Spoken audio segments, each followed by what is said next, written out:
కడప జిల్లా బద్వేల్ మున్సిపాలిటీ పరిధిలోని స్థానిక సిద్ధవటం రోడ్డు ఫైర్ స్టేషన్ సమీపంలో ఉన్న మేదర వీధిలో రహదారిపై అక్రమంగా ఇంటిని నిర్మించి ఉండటంతో మా వీధుల్లోకి వెళ్లాలంటే తీవ్ర ఇబ్బందులు పడుతున్నామంటూ ఆ కాలనీ వాసులు పేర్కొంటున్నారు.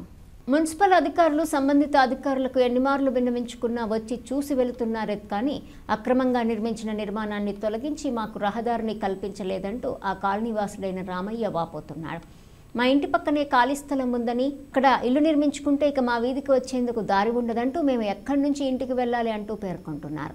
ప్రభుత్వ భూములను ఆక్రమించిన రహదారులపై అక్రమ నిర్మాణాలు నిర్మించినా ఉపేక్షించేది లేదంటూ అధికారులు గొప్పలు చెప్పుకుంటున్నారే కానీ ఇంత క్లియర్గా కళ్ళకు కట్టినట్లు కనిపిస్తున్నా మా ఇబ్బందులు అధికారులకు తెలియజేస్తున్నా సంబంధిత అధికారులు ఎందుకని చర్యలు చేపట్టడం లేదంటూ అక్కడి వారు ఆగ్రహం వ్యక్తం చేస్తున్నారు. ఇప్పటికైనా అక్రమ నిర్మాణాన్ని తొలగించి మా వీధికి దారి చూపించాలంటూ వారు పేర్కొంటున్నారు.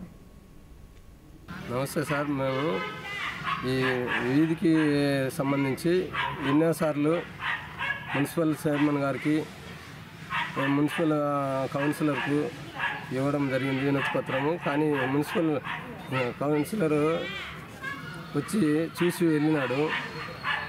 చూసి వెళ్ళిన తర్వాత పడగొడతామని చెప్పినారు. మళ్ళీ ఇప్పుడు చేస్తాం లేనని చెప్పేసి మళ్ళీ ఆపేసిండ్రు, చేయడం లేదు.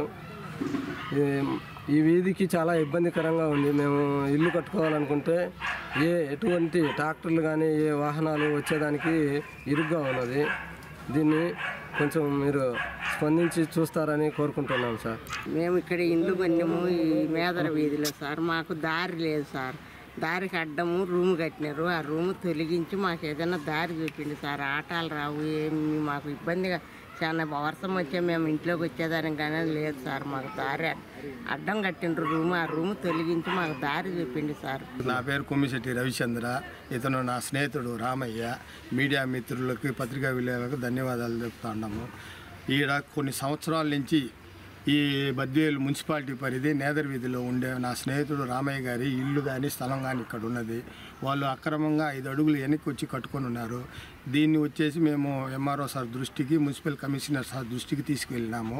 ఆయన కూడా దానికి స్పందించి 2 సార్లు వచ్చి తొంగి చూసేసి దీనికి ఏదో ఒకటి చేస్తానని చెప్పి వెళ్ళిపోయారు. దాని తర్వాత ఇప్పటికి కాలపరిమితి జరుగుతూ ఉంది కానీ పని మాత్రం జరగడం లేదు.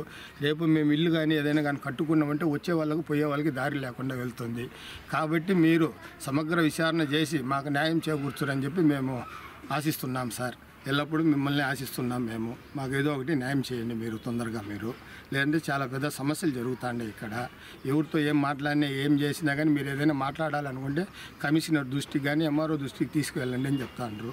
మేము మీ దృష్టికి తీసుకుని వచ్చిన తర్వాత కూడా మీరు ఇంతవరకు వచ్చేసి మాకు ఏ న్యాయం చేయలేదు. మీరు న్యాయం చేస్తారని చెప్పి మేము ఆశిస్తున్నాము.